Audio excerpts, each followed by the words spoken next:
petit qui fait 1,3 kg, qui est sous photothérapie. Voici Lucas. Il est né il y a 3 jours. La lumière bleue de la photothérapie, c'est pour soigner la jaunisse, très fréquente chez les prématurés. Quand la lumière revient, les infirmières recouvrent la couveuse.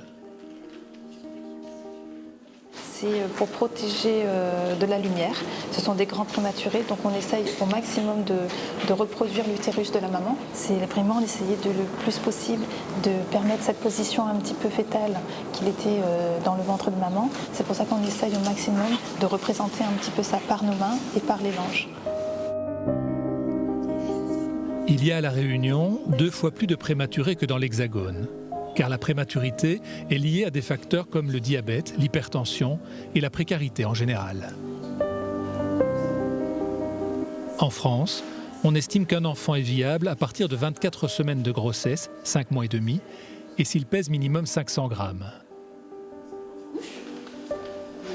Et pour ces tout petits bébés, il faut des toutes petites couches. Nous avons la taille des grands prématurés, des enfants qui font à peu près à partir de 500 grammes jusqu'à 1 kg, voilà, 700 grammes. Oui. Je vais vous montrer par rapport à la taille de ma main ce que ça donne. Vraiment, c'est micro. Le service de réanimation en néonatologie du centre hospitalier de Belle-Pierre peut accueillir 12 enfants, des prématurés, mais également des bébés présentant de graves pathologies. Bonjour Elia. On va faire ta petite séance de kiné respiratoire. Elia est une très grande prématurée. Née à 25 semaines de grossesse, elle pesait 740 grammes. Voilà, elle est bien encombrée. Et depuis 3 mois, elle n'a pas quitté le service de réanimation. Voilà, je doute. Car les grands prématurés développent souvent de graves pathologies et des complications liées au développement incomplet de leurs systèmes vitaux.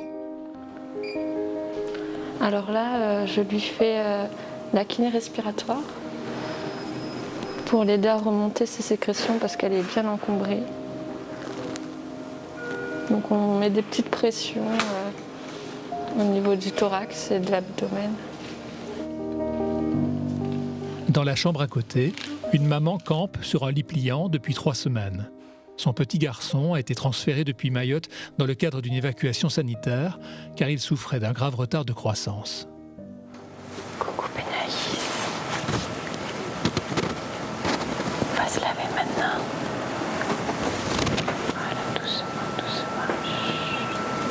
Je peux vous laisser lui tenir les mains doucement pour pas qu'il s'arrache la sang. Je vous laisse le gant. Tenez, moi je vais prendre les compresses. Hop là. Commencez par le corps si vous voulez, et moi je vais commencer par les pieds, d'accord? Hop là. Pourquoi je chuchote comme ça tout le temps? Parce que les bébés prématurés, ils sont très sensibles sur tous les points. Donc il faut parler doucement, on a des gestes très lents. On les prévient quand on les bouge, quand on les tourne. Super. Voilà. Il est tout paisible. Il est calme, il bouge pas trop.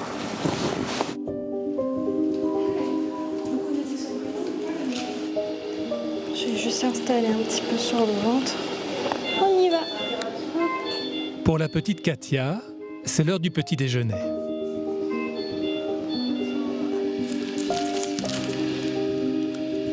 Voilà, je prends la quantité.